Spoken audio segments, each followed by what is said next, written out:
ത്രിയേക ദൈവത്തിന് മഹത്വം ഉണ്ടായിരിക്കട്ടെ. പ്രഭാതം വീണ്ടും പ്രഭാതത്തിലേക്ക് ഏവർക്കും സ്വാഗതം.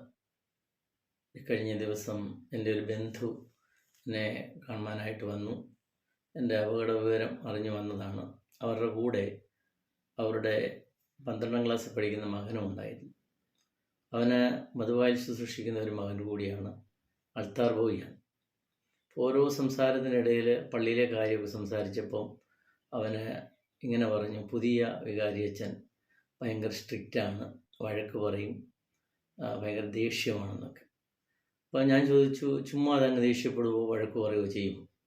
പറഞ്ഞു, അതല്ല, ഞങ്ങൾ മധുവായിൽ സംസാരിക്കാൻ പാടില്ല, ആരാധനാ സമയത്ത് മൊബൈൽ എടുക്കാൻ പാടില്ല, ശനിയാഴ്ച വൈകിട്ട് സന്ധ്യാപ്രാർത്ഥനയ്ക്ക് വന്നെങ്കിൽ ഞായറാഴ്ച കുർബാനയ്ക്ക് കയറ്റത്തില്ല, അതുപോലെ മധുവായിൽ കൂടെ ആരാധന സമയത്ത് അങ്ങോട്ടും ഇങ്ങോട്ടും നടക്കാൻ പറ്റത്തില്ല എന്നൊക്കെ അവൻ പറഞ്ഞു, പരാതി പറഞ്ഞു. അപ്പം ഞാൻ പറഞ്ഞു, മോനെ, ഇതൊക്കെ നല്ലതിന് വേണ്ടിയില്ലയോ? നിങ്ങൾ നല്ലതാവാനായിട്ട്, നിങ്ങൾ തെറ്റ് തിരുത്താനുമായിട്ടൊക്കെ ഇല്ലയോ പറയുന്നത്? അതുമല്ല, പരിശുദ്ധ കുർബാനയെ സംബന്ധിക്കണം, വിശുദ്ധിയോടുകൂടി സംബന്ധിക്കണം. അതുകൊണ്ടാണ് ശനിയാഴ്ച മുതലേ നൊയമ്പ് നോക്കി കയറാനാണ് അച്ഛൻ നല്ലതിന് വേണ്ടിയാണ് പറയുന്നതെന്ന് പറഞ്ഞപ്പോൾ അവനെ പെട്ടെന്ന് പറഞ്ഞത്, മുൻ വികാരി അച്ഛൻ, നേരത്തെ ഇരുന്ന അച്ഛന് ഒരു പാപമായിരുന്നു, ഒരു സൗമ്യനായിരുന്നു. അച്ഛൻ ഞങ്ങൾ എന്ത് ചെയ്താലും ഒന്നും പറയത്തില്ല, ഞങ്ങൾ ഫോണും എടുക്കാമായിരുന്നു, സംസാരിക്കുകയും ചെയ്യാമായിരുന്നു, എപ്പോൾ വേണേലും അതുമായി കയറാമായിരുന്നു എന്നൊക്കെ. അപ്പം ഇതാണ് നമ്മുടെ ഒക്കെ ഒരു മാനദണ്ഡം.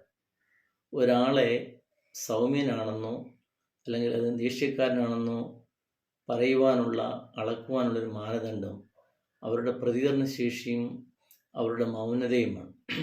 സത്യത്തിൽ നമ്മൾ എന്ത് തെറ്റ് ചെയ്താലും, എന്ത് അന്യായം ചെയ്താലും, അനീതി ചെയ്താലും അതൊക്കെ കണ്ടുകൊണ്ട് പഞ്ചപുച്ഛമടക്കി നമ്മളെ തിരുത്താതിരിക്കുന്നതാണോ സൗമ്യത എന്ന് പറയുന്നത്?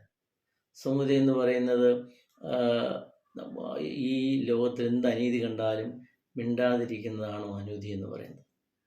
നമുക്കറിയാം, 430 സംവത്സരം മിസ്രൈമിൻ്റെ അടിമത്തത്തിൽ നിന്നും ഇസ്രായേൽ ജനതയെ വിടുവിച്ചുകൊണ്ട് വന്ന ഒരു വിമോചകനാണ് മോശ. ആ മോശ അത് കഴിഞ്ഞിട്ട് 40 കൊല്ലം കനാൻ ദേശത്തേക്ക് അവരെ യാത്ര നടത്തുമ്പോൾ തീർച്ചയായിട്ടും അവരെ തിരുത്താൻ വേണ്ടി പലപ്പോഴും അദ്ദേഹം അവരോട് കോപിച്ചിട്ടൊക്കെ ഉണ്ടാകാം. അതുമല്ല, ഈ മോശ ഒരു ക്ഷിപ്രകോപിയായിരുന്നു എന്ന് പറയുന്നുണ്ട്. എന്നാൽ മോശയെക്കുറിച്ച് വേദപുസ്തകം പറയുന്നത്, സംഖ്യാപുസ്തകം 12ാം അധ്യായത്തിൽ പറയുന്നത്, മോശ എന്ന പുരുഷനോ ഭൂതലത്തിലുള്ള സകല മനുഷ്യരിലും അതിസൗമ്യനായിരുന്നു എന്നാണ് പറയുന്നത്. മോശ ഭൂതലത്തിലുള്ള സകല മനുഷ്യരിലും അതിസൗമ്യനായിരുന്നു വേദപുസ്തകം സാക്ഷിക്കുകയാണ്. പക്ഷെ പുറപ്പാട് പുസ്തകം നമ്മൾ പരിശോധിക്കുകയാണെങ്കിൽ മോശ ഒരു ക്ഷിപ്രകോപിയായിരുന്നു, മനഃപൂർവ്വം അല്ലെങ്കിൽ ഒരു നരഹത്യ നടത്തിയ മനുഷ്യനാണ്. അതുപോലെ ആരെങ്കിലും രണ്ടുപേർ ശണ്ടയിടുമ്പോൾ അവർക്ക് മധ്യസ്ഥനായിട്ട് വന്ന് അവരെ പിടിച്ചു മാറ്റി അവരുടെ ദേഷ്യം സമ്പാദിക്കുന്നവനായിരുന്നു. അത് കഴിഞ്ഞ് മിദ്യാനിലേക്ക് ഓടി പോകുമ്പം മിദ്യാനിലെ ഇടയന്മാരുമായിട്ട് വഴക്കുണ്ടാക്കുന്നവനാണ്. അത് കഴിഞ്ഞ് സിനായി പർവ്വതത്തിൽ ദൈവവുമായിട്ട് സംസാരിച്ച് കഴിഞ്ഞ് ഇറങ്ങി വരുമ്പോൾ കൽപ്പനയൊക്കെ വാങ്ങിച്ച്, ന്യായപ്രമാണമൊക്കെ വാങ്ങിച്ച് ഇങ്ങോട്ട് ഇറങ്ങി വരുമ്പോൾ അഹ്റോൻ്റെ നേതൃത്വത്തിൽ ഇസ്രായേൽ ജനം തങ്ങൾ ഇതേവരെ സേവിച്ചു വന്ന ദൈവത്തെ അവർ മറന്നുകൊണ്ട് ഒരു കാളക്കുട്ടിയെ വാർത്ത് അതിനെ ദൈവമായിട്ട് ആരാധിച്ച് ചുറ്റും നൃത്തം ചെയ്യുന്ന ആ രംഗം കണ്ട് ദേഷ്യപ്പെട്ട് ദൈവം കൊടുത്ത ആ കൽപ്പന എറിഞ്ഞ് പൊട്ടിക്കുന്നുണ്ട് ഭയങ്കര കോപാകുലനായിട്ട്. അപ്പം മോശ ഒരു സൗമ്യനായിരുന്നു. എന്നാൽ നമ്മൾക്ക് മനസ്സിലാക്കുമ്പോൾ മോശയുടെ കോപങ്ങളൊക്കെ ഒരു ന്യായമായ കോപമായിരുന്നു. ഒരു ജനതയെ മുഴുവൻ നേരെയാക്കാൻ, നിയന്ത്രിക്കാൻ, അല്ലെങ്കിൽ അവരെ തിരുത്താനായിട്ട് കോപിച്ചിരുന്നു. അതുകൊണ്ടാണ് ഈ വേദപുസ്തകം മോശയെ സൗമ്യൻ എന്ന് പറയുന്നത്. ഇനി നമുക്ക് പുതിയ നിയമത്തിലേക്ക് വരുമ്പോൾ പ്രവാചക പുസ്തകം പ്രവചനം പറയുന്നത് പോലെ, സിയോൻ പുത്രിയോടിതാ നിന്റെ ദാസൻ, നിന്റെ രാജാവ് സൗമ്യനായി കഴുതപ്പുറത്തും വാഹനമേറിയവൻ്റെ കുട്ടിയുടെ പുറത്തും കയറി നിന്റെ അടുക്കൽ വരുന്നു എന്ന് പറയുന്നുണ്ട്. യേശുവിനെ കുറിച്ച് പറയുകയാണ്, യെരുശലേം യാത്രയെക്കുറിച്ച് പറയുകയാണ്. കഴുതപ്പുറത്ത് സൗമ്യനായി വരുന്ന യേശുവിനെ കുറിച്ച് പറയുകയാണ്.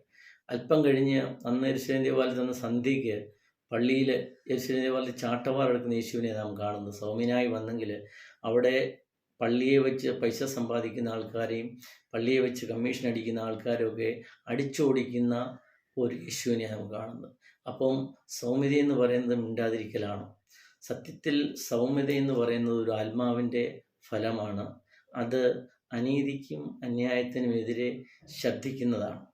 അതായത് ഈ ലോകത്തിൽ ദൈവത്തെ അനുസരിച്ച് ദൈവത്തെ ഭയപ്പെട്ടുകൊണ്ട് എളിയവരെയൊക്കെ സംരക്ഷിക്കുക, അധ്വാനിക്കുന്നവരെയും ഭാരം ചുമക്കുന്നവരുടെയും ഒക്കെ രക്ഷകനായി തീരുന്ന ആ ഒരു അനുഭവത്തിനാണ് സൗമ്യത എന്ന് പറയുന്നത്. സൗമ്യത എന്ന് പറയുന്നത് അനാഥരുടെയും വിധവമാരുടെയും സംരക്ഷരാകുക, അനീതിക്കും അന്യായത്തിനുമെതിരെ സംസാരിക്കുക. അല്ലാതെ എന്ത് അനീതി, ലോകത്ത് അനീതി കണ്ടാലും, എന്ത് അന്യായം കണ്ടാലും അക്രമം കണ്ടാലും പഞ്ചപുച്ഛം അടക്കി മിണ്ടാതിരിക്കുന്നതല്ല സൗമ്യത. മറിച്ച് സൗമ്യത എന്ന് പറയുന്നത് ഈ ലോകത്തിൽ നടക്കുന്ന സമൂഹത്തിലെ ജീർണതയെ ഒക്കെ പ്രതികരിച്ച് അനാഥരെയും വിധവമാരെയും ഒക്കെ സംരക്ഷിച്ച് അവർക്ക് സംരക്ഷണം കൊടുക്കുന്നതാണ്. അതായത് വേട്ടക്കാരൻ്റെ എത്ര ശക്തിമാനായാലും അവനെ ഭയന്ന് അവൻ്റെ കൂടെ ഒന്ന് സപ്പോർട്ട് ചെയ്ത് ഇരയെ ചൂഷണം ചെയ്യുന്നതിനല്ല സൗമ്യത എന്ന് പറയുന്നത്. മറിച്ച് ഈ വേട്ടക്കാരൻ്റെ കയ്യിൽ നിന്നും ഈ ഇരയെ രക്ഷപ്പെടുത്തി സംരക്ഷിക്കുന്നതിനാണ് സൗമ്യത എന്ന് പറയുന്നത്. അതുകൊണ്ട് സൗമ്യത എന്ന് പറയുന്നത് എന്തെങ്കിലും തെറ്റ് ചെയ്ത് കണ്ടാൽ, നമ്മുടെ സമൂഹത്തിൽ നമ്മുടെ മക്കൾ, നമ്മുടെ ആരെങ്കിലും ചുറ്റുപാടുമുള്ളവരൊക്കെ തെറ്റ് ചെയ്യുന്നത് കണ്ടാൽ അവരെ തിരുത്തുവാനുള്ള ബാധ്യത കൊണ്ട് മിണ്ടാതിരിക്കുന്നതല്ല സൗമ്യത. മറിച്ച് തെറ്റ് തിരുത്തി സമൂഹത്തെ നല്ലതാക്കി തീർക്കുന്നതാണ് സൗമ്യത എന്ന്. അതുകൊണ്ടാണ് വേദപുസ്തകം പറയുന്നത് സൗമ്യതയുള്ളവർ ഭാഗ്യവാന്മാർ, ഭൂമിയെ അവകാശമാക്കും. അങ്ങനെ സൗമ്യതയുള്ളവരുടെ ഒരു അവകാശമാകണം ഈ ഭൂമി. അങ്ങനെ ആകുമ്പോഴാണ് നമ്മൾ മാവേലി നാട് പോലും ദൈവത്തിൻ്റെ നാട് പോലും എല്ലാവരും നല്ലവരായി തരുന്നത്. അതുകൊണ്ട് അങ്ങനെയുള്ളൊരു സൗമ്യതയിലേക്ക്, അനാഥരെയും വിധവമാരെയും അനീതിക്കെതിരെ സംസാരിക്കുന്ന ഒരു സൗമ്യതയുള്ളവരായിട്ടുള്ള അങ്ങനെ ഉള്ള ഒരു ആളായിട്ട് നമ്മൾ തീരുവാൻ, അങ്ങനെയുള്ള സൗമ്യതയിലേക്ക് വരുവാൻ ദൈവത്തിൻ്റെ പരിശുദ്ധാത്മാവ് സഹായിക്കട്ടെ എന്ന് പ്രാർത്ഥിക്കുന്നു. ദൈവം അതിനെ സഹായിക്കട്ടെ. ദൈവം സമൃദ്ധമായി നമ്മളെ അനുഗ്രഹിക്കട്ടെ.